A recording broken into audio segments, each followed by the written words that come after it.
First, I gotta tell a story about the photography world, and it's true and undeniable. Is that there have been a small handful of peeps complaining. They say, "Oh my God, where are your photography videos at?" And I said, "Well, I don't know if you know this, but the world's turned upside down in the past 2 years. I mean, it literally has. Also, too, and I do this every year. I make a camera recommendation for like holiday season for either buying for yourself or somebody else, around about the end of November, the 1st of December. And the recommendations are kind of odd, however they're on sale, and a couple of them are just killer prices, are the same cameras that have been around now for a couple years. Here's another fact. There's a website that talks about photography news. Yeah, you're listening closely? Since photography world's been deader than a doornail, essentially so, past couple of years, people say, "Oh, this lens came out, and that one came out." It's like, yeah, so it's gone from, if photography world in like early 2019 was here at like 100%, it's now down around 5%. So we got 5% or less of product coming out. So when you talk about that, it's like, yeah, so we've basically got nothing going on. Anyway, this website, and I'm not attacking them at all, I'm just saying what's happened, called Petapixel. Yeah, I know you're familiar with the site. Nothing against the one way or the other.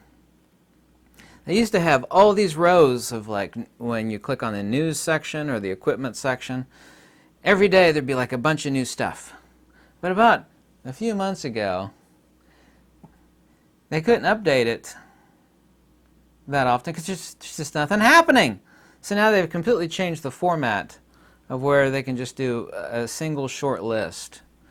And that's not their fault. I mean, I'm not responsible, nor are they responsible for what's going on in the photography world. Just saying that it's the nature of what is. Yes? This is undeniable. I regret that. I woefully regret it.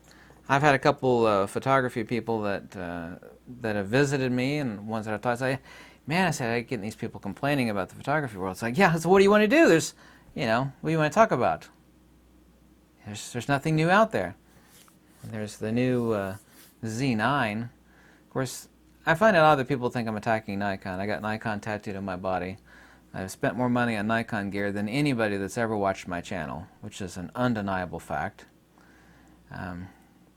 Nikon is no longer, ever again, going to be making cameras in Japan, which they took great prestige and pride in. Coupled with their huge lens factories in Japan, no more.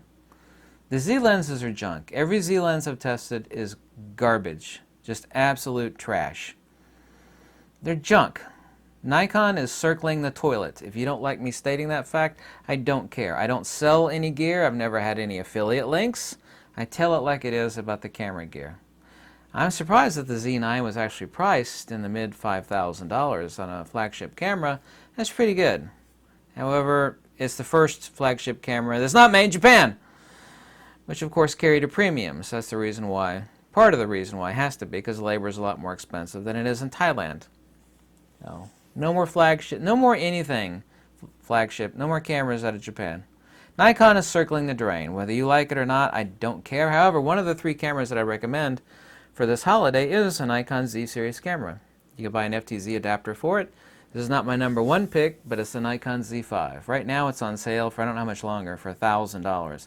$996, I believe. So it's on sale for something like $300 or $400 off. Maybe $350 off. I forget the exact amount off. So I've reviewed the Nikon Z5 camera. Full frame camera, very simple, very worthy. If you want to do a portraiture, you want to do landscape photography, Z5 is highly recommended. So I love Nikon. I hate the fact that they're circling the drain, but Nikon is circling the drain. Nikon themselves are ashamed of the fact, and I've heard this from a Nikon insider rep that works for Nikon, and of course this is the fact. I don't even need him to tell me that. Nikon is ashamed of the fact that the 2 big lens factories in Japan are closed down. I mean, do you really think that's a good thing for Nikon? Do you really think that? I mean, I don't care how much of a Nikon fanboy you are. Just admit the truth. Don't attack the messenger. And I love Nikon. I hate to see him circling the drain, but Nikon is circling the drain. Second best pick camera actually is the X-T4. Currently it's on sale for $1,500. This is my XG4, and I've always got it out because I never need to put it up because I'm always taking it out and doing stuff with my XT4. Currently it's on sale for $1,500. Does not come with a vertical grip, obviously so. And it has the larger capacity lithium-ion batteries. I love my Fujifilm X-T4. I've made countless videos about it. I've written a free book about Fujifilm. Fujifilm is my favorite camera company in the whole world. Nikon had been for ages. However, I've said since day one that Nikon is easily, even more so than Leica, the most arrogant camera company. They really are, have incredible hubris. Part of the reason, other than the photography world collapse, which has happened to everybody essentially, and Nikon has found a perfect storm, is their arrogance to listen to their customers. They really don't listen. They don't listen hardly at all. They didn't give people what they want. They did all the wrong things, mostly the wrong things. When those stupid GoPro cameras came out from Nikon, I knew immediately, it's like, oh, Nikon's going to lose their butt. Nikon absolutely 100% lost their butt on those horrific little things. They're horrible for Nikon.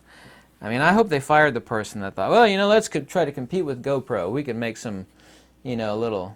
The market for the GoPros to begin with was about that big, and GoPro essentially owned 100% of the market.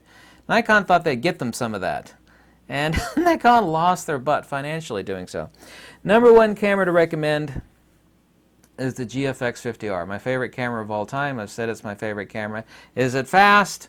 No, it's not. You know, is it shaped like a brick? Yes, it is. The reason why you need to have a hand strap for it. I wrote a book. It's in the link below, Fujifilm Camera Tips and Tricks. I rate absolutely every GFX lens and every GFX camera. I've owned them all, used them all, tested them all. Right now the GFX50R is on sale for $3,000. People say, where's the link? If I post a link, someone would accuse me of posting an affiliate link. I don't post affiliate links. Whatever you buy, I don't make a dime. Medium format changes everything. Everybody that switches to medium format says, oh my God, I love photography now, but now it's just like another level of it. Medium format changes everything, essentially. Here's another fact that I said like 2 or 3 years ago. I think it was, I've said it many times. At least 3 years ago. I told you this, and I've been proven 100% right, that right now the camera universe is exactly the same way, and now it's more evident than ever. The camera world is exactly the same way it was when digital was emerging strong around about the days of the Nikon D3. It's like when the D3 came out, boom! Like, wow! You know, the heck with film. You know, give the middle one, give the bird to film, you know, just, and I went to photography school, had my hands in those freaking chemicals for years, sniffing chemicals, printing, paper, blah, blah, blah. Right now, the camera world's exactly like that those days, because when digital really hit hard, the only thing that was still going, and still continues to a degree, goes strong in film, is large and medium format. Since now everybody has the ultra-high resolution camera on their frigging iPhone and their Android, they don't really, and people want instantaneous. Life is busy, people want instantaneous, I get that. Full frame, crop sensor, micro four thirds, yeah, okay, great, fine. Yeah, I know a cell phone's not going to do hardcore sports action wildlife, but right now it's exactly like the days of the switchover between film and digital. It wasn't a switchover, just one started to die really fast and digital came in strong. But large and medium format film, it's just because it's extremely impressive. It's the exact same way now. The only thing now that is impressive, truly impressive, yeah. And I know medium format is not for sports action wildlife, okay? People don't need to tell me the bleeding obvious, since I've reviewed so many cameras and thousands of lenses. I've reviewed more lenses than anybody on YouTube. That's an undeniable fact. I know that fact about medium format. The point is that it's so impressive, so. The photography world has fallen into a nearly bottomless pit, but the only thing that is impressive and remains strong is medium format.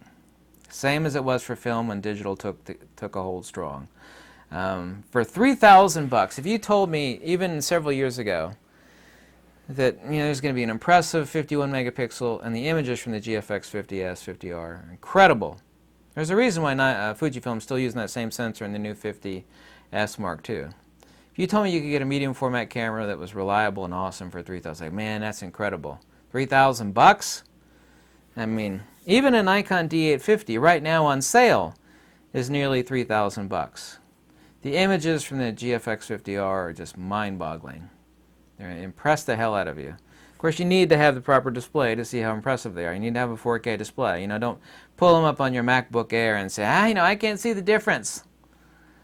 You get a large 27-inch 5K display. You know, you'll see the difference. It'll just knock your socks off. So my top recommendation, number 1 is the GFX50R. Number 2 actually is a Nikon Z5. I don't know how much longer the sale's going to go on. And number 3 is the Fujifilm X-T4, which is on sale for $1,500. And these are cameras that have been out now for a long time, essentially a long time in the technological world, you know, where things are constantly replaced, you know, and overdone by something, the latest, greatest.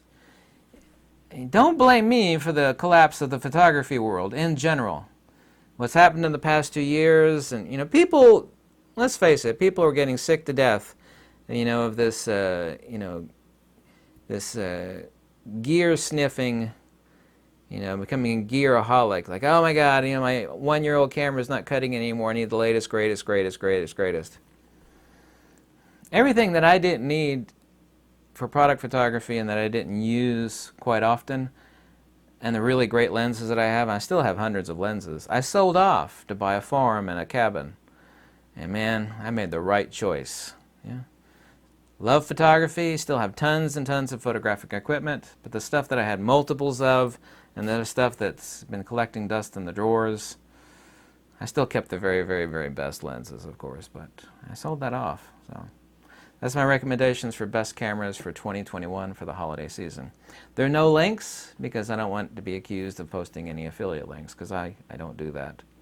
Thank you so much for watching, and happy holidays.